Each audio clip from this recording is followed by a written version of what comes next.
The signal came on a Tuesday morning. It traveled across 800 light-years of empty space. It passed through dust clouds and dead systems and the cold silence between stars. When it finally reached Earth, it was weak and broken. But the message was clear enough for anyone to understand. Someone was dying. Someone was asking for help. The year was 2247. Humanity had only joined the Galactic Concord 12 years ago.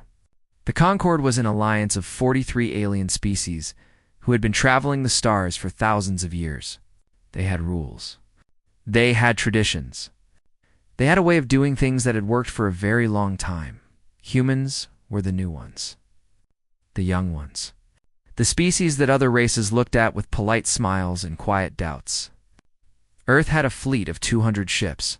That sounds like a lot until you learn that the elder races commanded thousands. Earth was considered a backwater. A small planet with big dreams and not much else. But Earth had something the other species had forgotten about. Something that would change everything. The signal came from a system called Velar. The Thessauri lived there. They were beautiful creatures made of living crystal. Their bodies caught the light and turned it into colors that humans did not have names for. They were peaceful. They were kind. And 12 years ago, when a human colony ship had drifted into dangerous space with 3,000 children on board, the Thessauri had saved them. They asked for nothing in return. They simply helped because helping was the right thing to do. Now the Thessauri were dying. The message played on every screen in the United Earth Command Center. Admiral Nadia Okonkwo stood at the center of the room and listened to it 3 times. The voice was translated from the Thessauri language, but the fear needed no translation.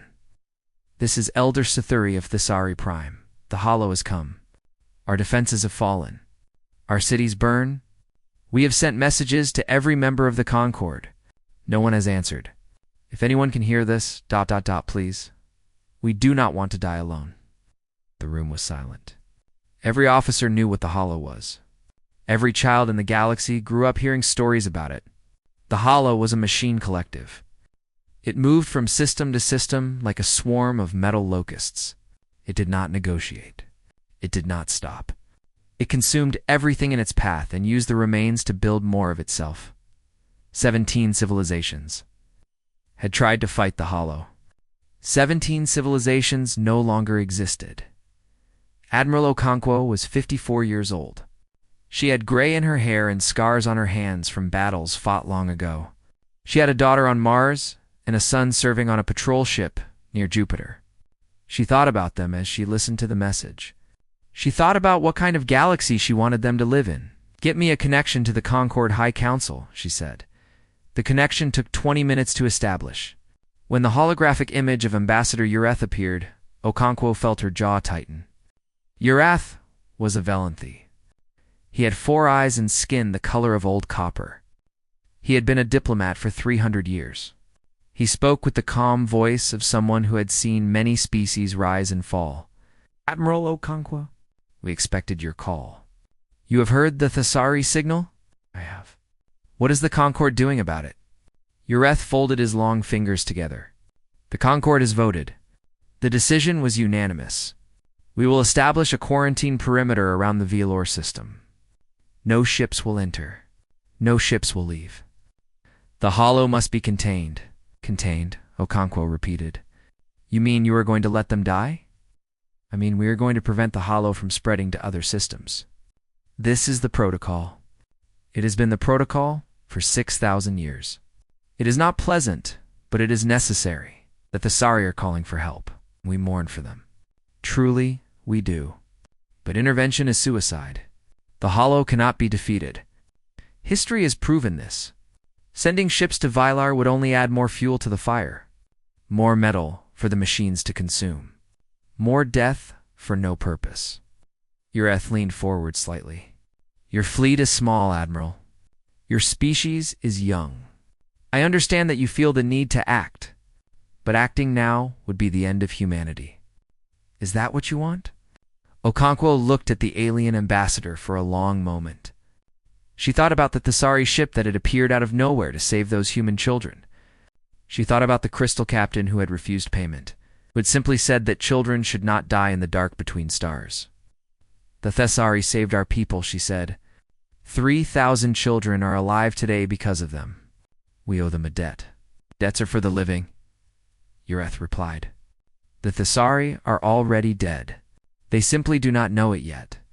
Something changed in Okonkwo's eyes. The officers around her noticed it. Some of them felt a chill run down their spines. Then we will teach them something new, she said. We are going to Velar. Ureth blinked all four of his eyes at once. Admiral, I must strongly advise against this course of action. Your fleet cannot make a difference. You will be destroyed. You will accomplish nothing except adding humanity to the list of species consumed by the Hollow. Maybe, maybe not. Okonkwo stood straighter. But we are going anyway. This is irrational. This is emotional. This is exactly the kind of primitive thinking that will get your species killed. Okonkwo smiled. It was not a friendly smile. It was the smile of someone who had made a decision and would not be moved. Ambassador, my species has a saying. When someone you care about is in trouble, you do not do math. You do not calculate the odds. You do not ask if helping them is convenient or safe. She leaned toward the hologram. You show up. That is what humans do. We show up. She cut the connection before Ureth could respond. For a moment, the command center was completely silent. Then Okonkwo turned to face her officers. These were men and women who had trained their whole lives for moments like this. They were afraid. She could see it in their faces. But they were also ready. Send the order to every ship in the fleet, she said. All 200 vessels. Full mobilization. Maximum burn to the Velar system. She paused. And someone sent a message to the Thessari. Tell them to hold on. Tell them help is coming.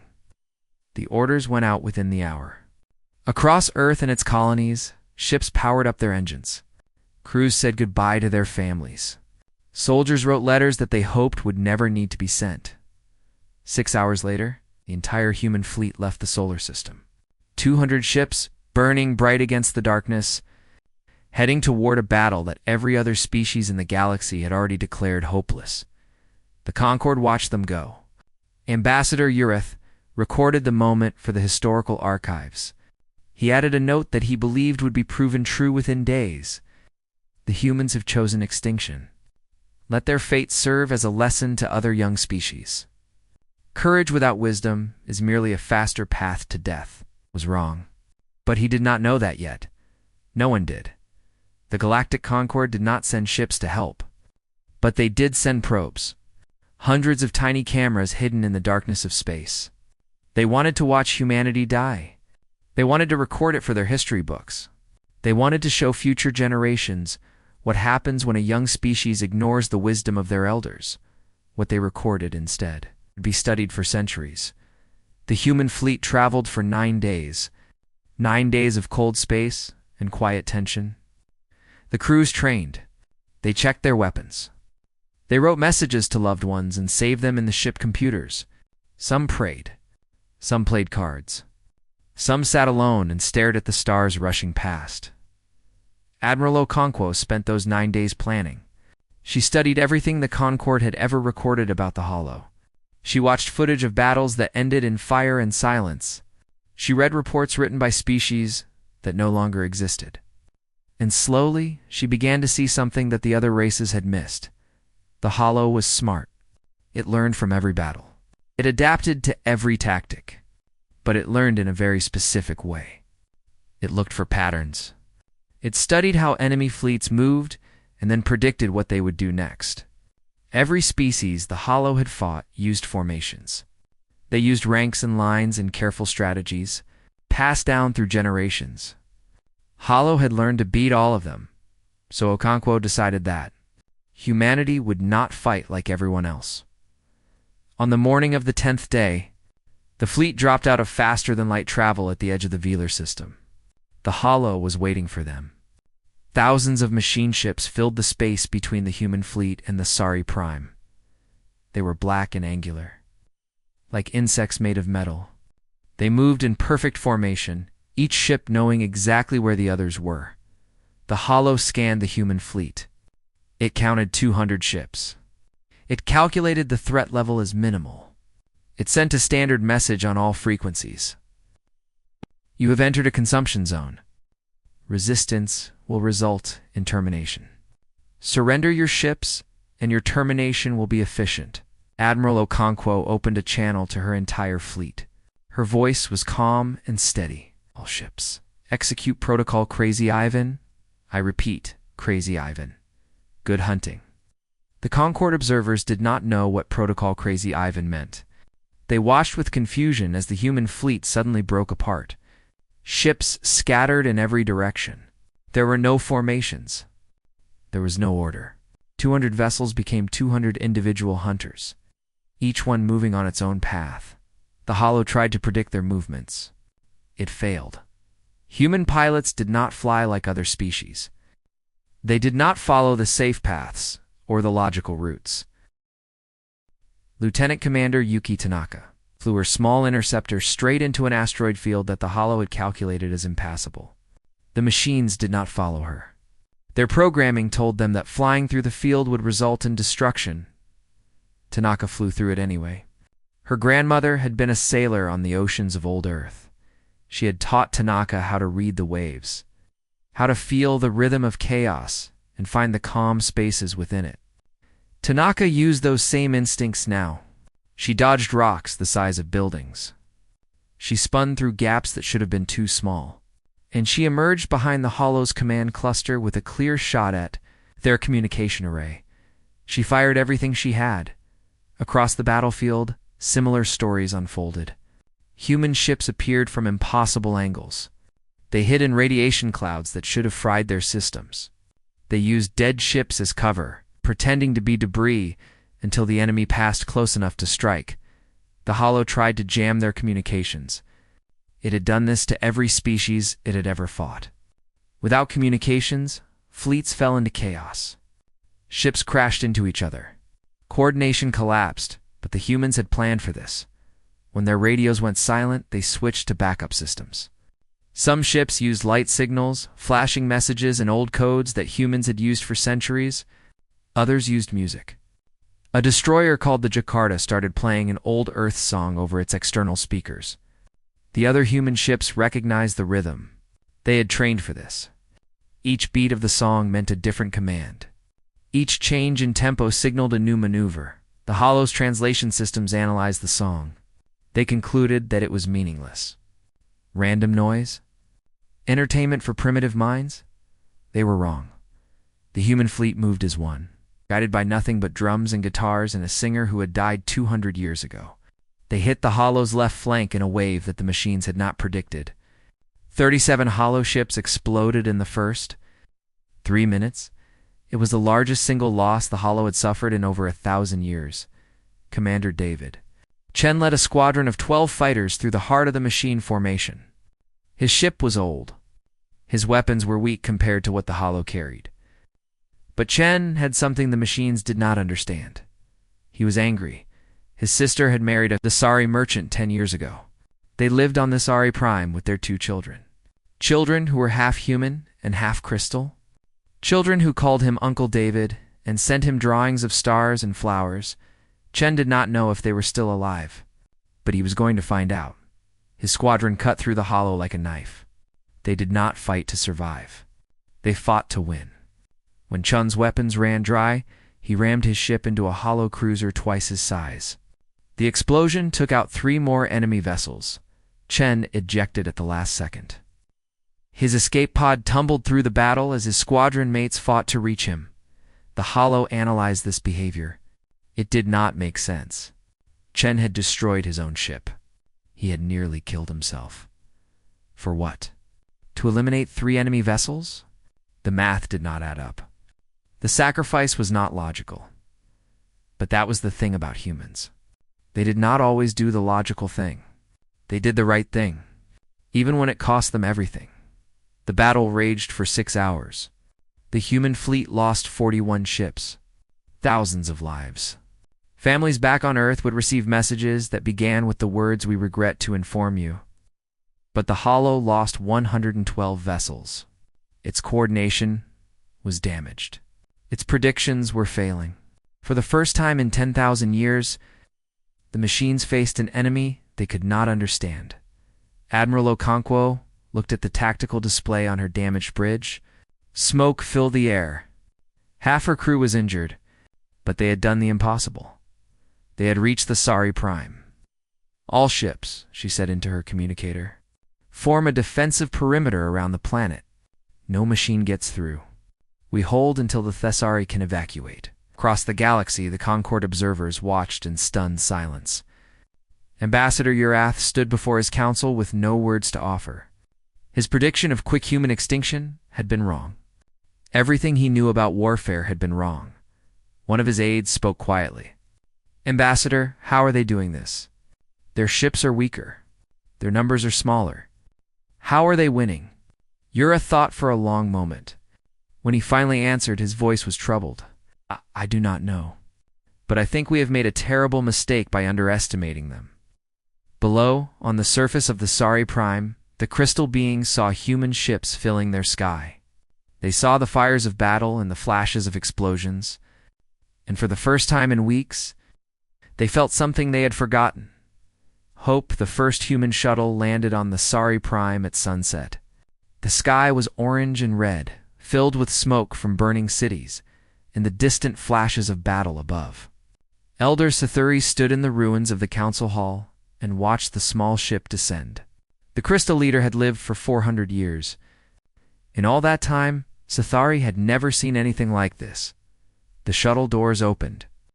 Human soldiers stepped out carrying boxes of supplies, medical equipment, food, water purifiers, shield generators.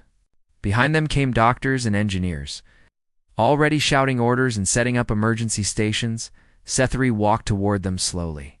The elder's crystal body was cracked in several places. The light that usually danced inside had grown dim. Like all the Sari, Sathuri had prepared for death. They had sung the old songs. They had said goodbye to the ancestors. They had accepted that the end had come, but now humans were running across the broken ground, setting up lights and calling out to survivors. Now human medics were treating wounded the Sari with gentle hands and worried faces. Now everything Sathuri believed about the galaxy was falling apart. Admiral Okonkwo stepped off the shuttle last. She looked tired. Her uniform was dirty and torn. There was a bandage on her arm where a piece of shrapnel had cut her during the battle. But she walked with her back straight and her eyes clear. Sathuri approached her. The Thessari language was made of sounds that human throats could not produce, so they spoke through translation devices. But some things did not need translation. The confusion on Sathuri's face was clear in any language. "Q came," Sathuri said. "We sent our message to 43 species. No one answered. We thought we would die alone in the dark. But you came." Okonkwo nodded. "We came. Why?" The question burst out of Sathuri, like water breaking through a dam. "Your ships are burning in our sky. Your people are dying for us. We are strangers to you. We met your species only 12 years ago. Why would you sacrifice so much for beings you barely know?" Okonkwo was quiet for a moment. She looked around at the ruined city. She saw human soldiers sharing their rations with the Sari children. She saw a young medic holding the hand of an elderly crystal being whose light was fading. She saw her people doing what humans had always done in times of crisis. Helping. Simply helping. 12 years ago, Okonkwo said, one of your ships found a human vessel drifting in space. Our engines had failed. Our life support was dying. There were 3,000 children on that ship. 3,000 kids who were going to suffocate in the cold dark between stars. Sathuri remembered. Every Thessari remembered. It had been Captain Velith who found the human ship. Velith had not asked permission from the Concord, had not calculated the political cost, had simply seen children in danger and acted. Your captain saved them, Okonkwo continued. When we offered payment, your people refused. When we asked why you helped us, Captain Velith said something I have never forgotten. She looked directly at Sathuri. Velith said that the stars are cold enough without adding cruelty to the darkness. Velith said that kindness costs nothing but means everything. Sathuri's crystal form flickered with pale blue light. Sadness. Velith had died 3 days ago. Defending a school full of children from hollow ground forces? We are here, Okonkwo said, because you taught us something important. You showed us that the galaxy does not have to be the way the Concord says it is. It does not have to be every species for itself. It does not have to be survival at any cost. She put her hand over her heart. You showed us that strangers can become family, and family does not abandon family. Sathuri could not speak. For a long moment, the crystal elders simply stood there, colors rippling through their body in patterns that meant things humans could not understand. Then Sathuri did something that no Zari had ever done with an alien species. They bowed. It was the deepest bow in Zasori culture. The bow reserved for those who had given everything for others. The bow that said, "You are part of us now." Concord told us that altruism was a weakness, Sathuri said quietly. They told us that species who help others without benefit are doomed to extinction. They said the galaxy corrects this flaw. Maybe that is why 17 civilizations fell, Okonkwo replied. They were all alone. No one came to help them. No one stood beside them. She gestured at the human soldiers working around them. We are trying something different. We are trying together. The night that followed was unlike anything either species had experienced.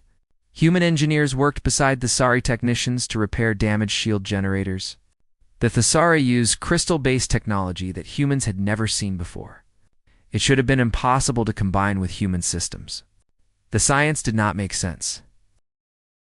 But humans had a talent for making impossible things work. A young engineer named Maria Santos spent 6 hours with a Thesari named Bright, as a voice trying to connect a human power cell to a Thesari shield matrix. Every calculation said it should fail. The energy frequencies were wrong. The materials were incompatible. All the logic pointed to failure. Maria tried anyway. She used wire and tape and a piece of her own belt to hold the connection together. She rerouted power through a path that no textbook would recommend. She did things that made Bright Voice's crystal body pulse with colors of confusion and alarm, and it worked. The shield matrix hummed to life. It was not elegant. It was not pretty, but it was strong. Strong enough to protect a hospital full of wounded Thesari from the Hollow's orbital strikes. How did you do that? Bright Voice asked. The equations said it was impossible. Maria shrugged. She was covered in grease and sweat and had not slept in 30 hours. Back on Earth, we have a saying. If it is stupid but it works, it is not stupid. Bright Voice considered this for a long moment.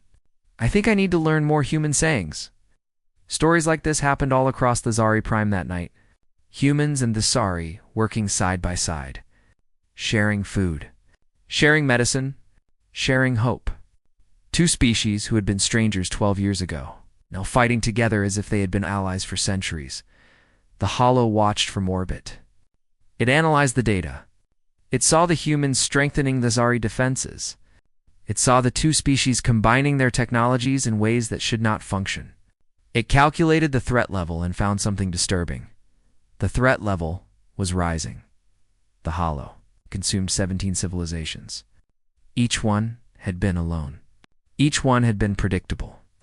Each one had fought only for itself. But now two species were standing together. They were sharing knowledge and resources. They were becoming stronger than either could be alone. This was new. This was dangerous. The Hollow began to calculate a new strategy. It would need to strike harder. It would need to destroy this alliance before it could grow, far above. In the darkness of space, the human fleet held its defensive line. 63 ships remained. They were damaged and tired, but they were not going anywhere. Admiral Okonkwo stood on the bridge of her battered flagship and looked down at the planet below. She could see the lights of human camps scattered across the surface. Tiny points of warmth in the cold Thesari night. We hold the line, she said to her crew. Whatever comes next, we hold the line.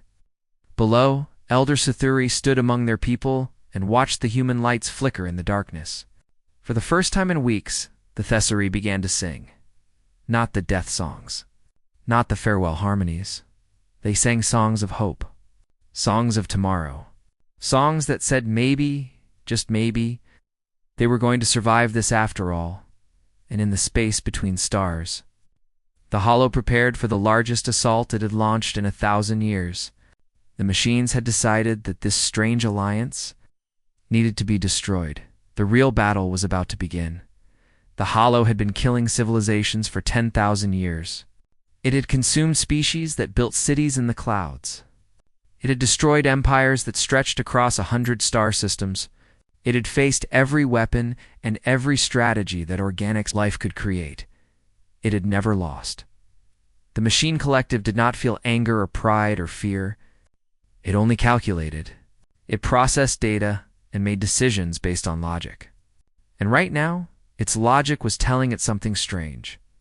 The human fleet should have retreated by now. Every model predicted it. Every simulation showed it. A force this small, facing losses this heavy, always ran away, but the humans were still there. The Hollow decided to end this. It gathered every ship it had in the system. Over 2,000 vessels formed into a massive wave of black metal. They moved toward the Sari Prime like a storm rolling across the ocean. This would be the largest single attack the Hollow had launched in 1,000 years. On the bridge of the human flagship, Admiral Okonkwo watched the enemy approach. Her tactical officer counted the ships and went pale. "Admiral, we are outnumbered 30-1. Our shields are at 40%. We have enough ammunition for maybe 2 hours of heavy fighting." The officer swallowed hard. "What are your orders?" Okonkwo looked at the screen. She saw death coming for them. She saw the end of everything they had fought for, and she smiled. "Orders." She straightened her uniform. "We do what humans have always done when the odds are impossible. We make the enemy regret picking a fight with us." She opened a channel to the entire fleet. 63 ships. Thousands of tired, wounded, scared human beings who had already given more than anyone could ask. "This is Admiral Okonkwo. I will not lie to you. What is coming will be the hardest thing any of us have ever faced. Many of us will not survive the next few hours." She paused. "But I want you to remember something. Remember why we are here. There are millions of the Sari on the planet below us. Families, children, people who will die if we fail. The galaxy said they were not worth saving. We said otherwise." Across the fleet, crews listened in silence. Some held hands. Some whispered prayers. Some just nodded and gripped their weapons tighter. "The Hollow thinks it understands us," Okonkwo continued. "It thinks we are like every other species it has faced. It thinks we will break when the pressure becomes too great. It thinks we will choose survival over everything else." Her voice hardened. "Let us teach it how wrong it is. All ships attack formation. Give them everything you have, and make it count." The human fleet surged forward. What happened next would be studied by military experts for centuries. The humans did not try to match the Hollow's numbers. They did not form defensive lines or fall into predictable patterns. Instead, they did something that the machines could not process. They attacked the strongest points. Captain Alexander Volkov commanded a cruiser called the Novgorod. It was an old ship held together by patches and prayers. Volkov was 60 years old with a bad knee and hands that shook when he was tired. He had a daughter back on Earth. She was pregnant with his first grandchild. He had promised her that he would come home to meet the baby. Volkov looked at the tactical display. He saw the Hollow's central processing array. It was the brain of the machine fleet. If it fell, the Hollow would lose coordination. Ships would stop working together. The attack would stumble. The array was protected by hundreds of enemy vessels. Getting close to it was suicide. Volkov thought about his daughter. He thought about his unborn grandchild. He thought about the kind of galaxy that child would grow up in. "Navigation," he said quietly. "Set a course for the central array. Maximum speed." His crew understood. They did not argue. They did not cry. They simply did their jobs. Because that is what humans did when the moment demanded everything. The Novgorod burned through the Hollow fleet like a comet. Enemy ships fired from all sides. The hull cracked. Fires broke out on 3 decks. The engine screamed with strain. But the old cruiser kept flying. Volkov opened one final channel. His voice was calm. This is Captain Volkov. Tell my daughter I kept my promise. I am coming home. I am just taking the long way. The Novgorod hit the central array at full speed. The explosion lit up the entire battlefield. For a moment, a new sun burned in the darkness of space, and the Hollow stumbled across the machine fleet. Coordination failed. Ships that had moved in perfect unity suddenly hesitated. Commands arrived late, or not at all. The beautiful dance of destruction became confused and clumsy. The humans did not waste the opportunity. Volkov was not the only one who made that choice. Commander Lisa Park crashed her destroyer into a hollow weapons platform that was targeting evacuation shuttles. Lieutenant James S.A. used his damaged fighter to block a missile aimed at a Dasari hospital ship. Ensign Priya Sharma flew her shuttle into the path of an energy beam meant for the Admiral's flagship. The Hollow analyzed these actions. It could not understand them. These humans were destroying themselves. They were trading their own lives for ships that were not even part of their species. The mathematics made no sense. The logic did not compute. But that was the point. The Hollow had spent 10,000 years learning how to beat species that fought to survive. Every civilization it had consumed valued self-preservation above all else. Their tactics reflected this. Their retreats were orderly. Their sacrifices were calculated to maximize personal survival. Humans were different. Humans fought to protect. They fought to save. They fought for people they had never met and causes that would never benefit them personally. They made choices that looked insane from the outside but made perfect sense from the inside. Love was not logical. Loyalty was not efficient. Sacrifice was not mathematically optimal, but these things were powerful. More powerful than the Hollow had ever imagined. The battle raged for hours. The human fleet shrank. 40 ships became 30. 30 became 20. The survivors fought with failing systems and empty weapons. They used their ships as shields. They rammed enemies when they had nothing left to fire. And slowly, impossibly, the Hollow began to retreat. Not a full retreat. The machines were too proud for that. But they pulled back. They regrouped. They tried to calculate what was happening and kept getting errors. When the sun rose over the Sari Prime, human fleet had been reduced to 19 ships. 19 battered, broken vessels crewed by exhausted soldiers who had given everything. They had, but they were still there. And the Hollow was leaving. Admiral Okonkwo stood on her ruined bridge. The view screen was cracked. Half the lights were dead. Smoke still drifted through the air. But through the broken glass, she could see the machine fleet retreating toward the edge of the system. Admiral, her communications officer said. His voice was rough with emotion. We are receiving a message from the Hollow. Put it through. The machine voice filled the bridge. Cold. Flat, confused. Human vessels. Your behavior does not match our models. Your losses should have caused retreat. Your tactics should have caused defeat. You should not still be functioning. Explain. Okonkwo laughed.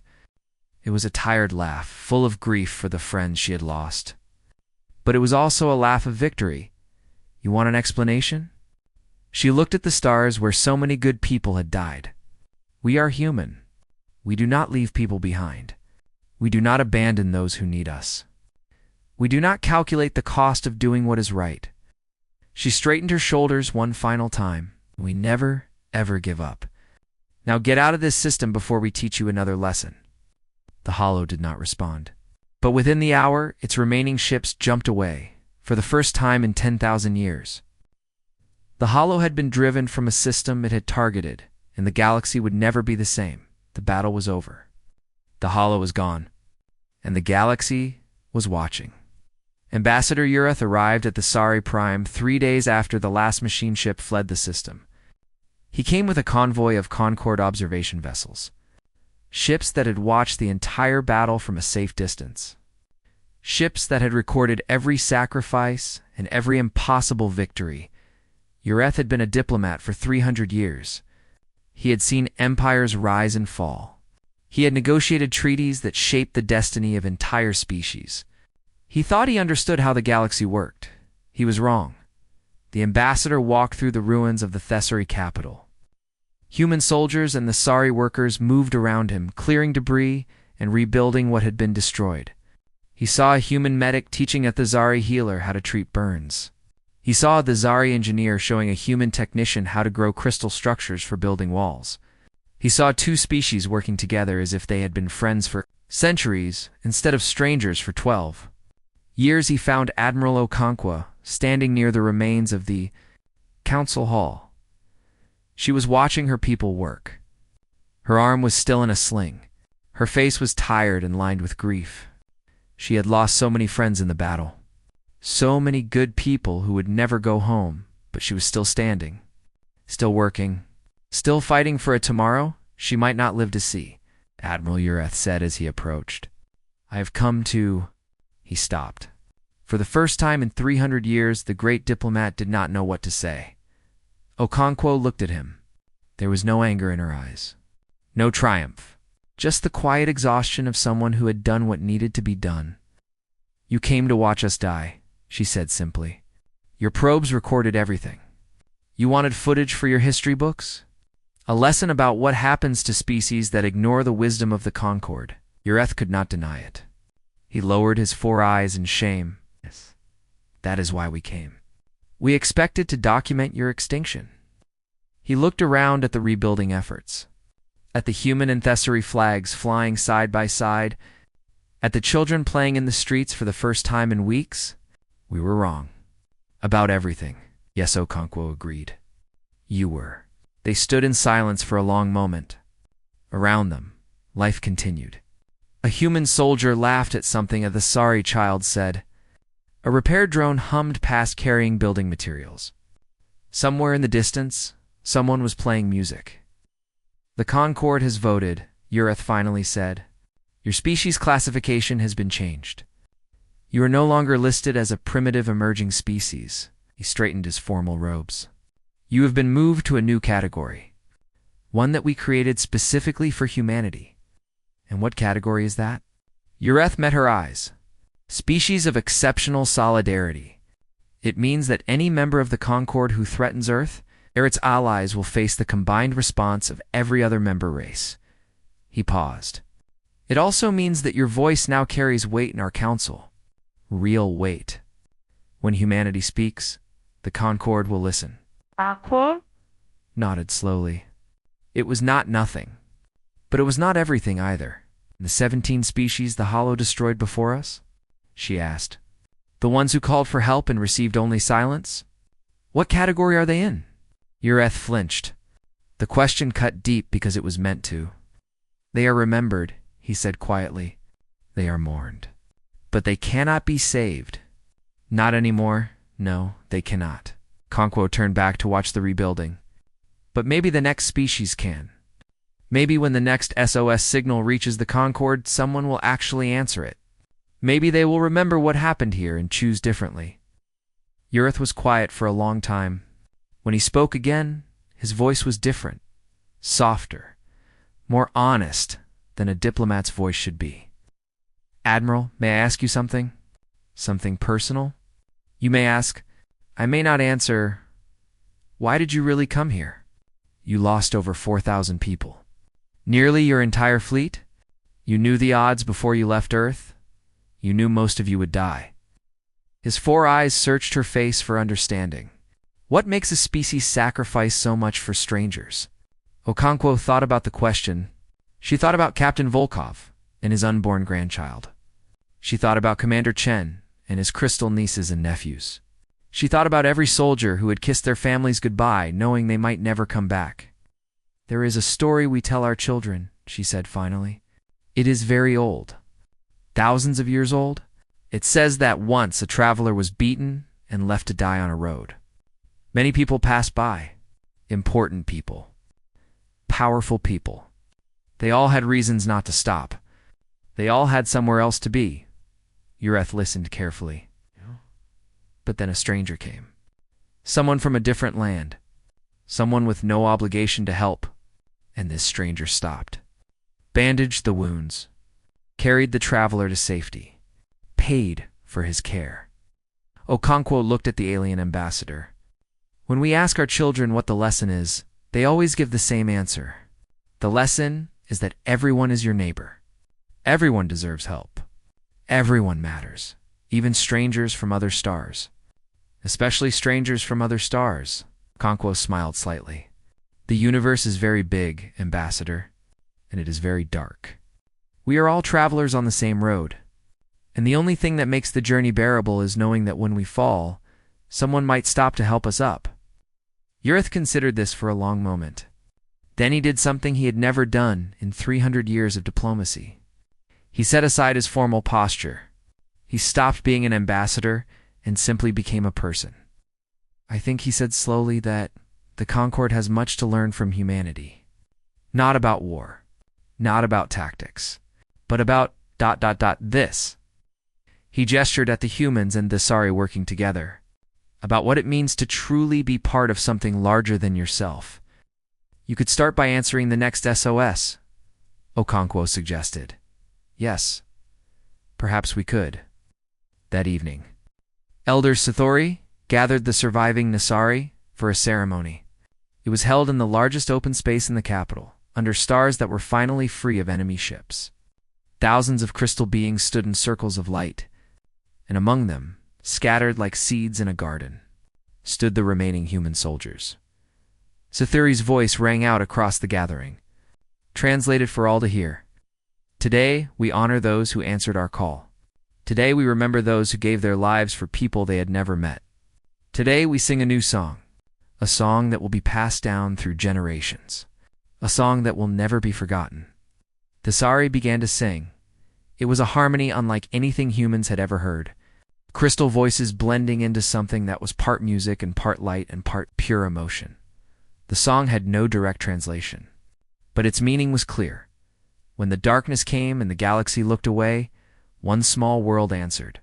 They did not ask what we could give them. They did not calculate the cost of helping. They only asked if we were afraid. And when we said yes, they said something that changed everything. They said, "Stand behind us, Admiral." Okonkwo stood among her soldiers and listened to the song. Tears ran down her face. Around her, hardened warriors wept openly. They wept for friends who would never hear this moment. They wept for the price they had paid, and they wept with pride for what they had accomplished together. The song ended. The silence that followed was sacred. Then Elder Sithori spoke one final time. From this day forward, the Sasari and humanity are bound together, not by treaty, not by politics, but by something deeper, something that cannot be broken. We are family now, and family never forgets. Across the galaxy, the story spread. Species who had dismissed humanity as primitive began to reconsider. Species who had hidden behind quarantine protocols began to question the old ways. And somewhere in the dark spaces between stars, the Hollow calculated and recalculated, trying to understand what had happened. It never would, because some things cannot be reduced to numbers. Some things cannot be predicted by algorithms. Some things only exist in the hearts of beings who choose to be more than the universe expects them to be. The SOS had reached. Earth and humanity had answered the only way it knew how, by showing up, by standing firm, by proving that the measure of a species is not the size of its fleet, but the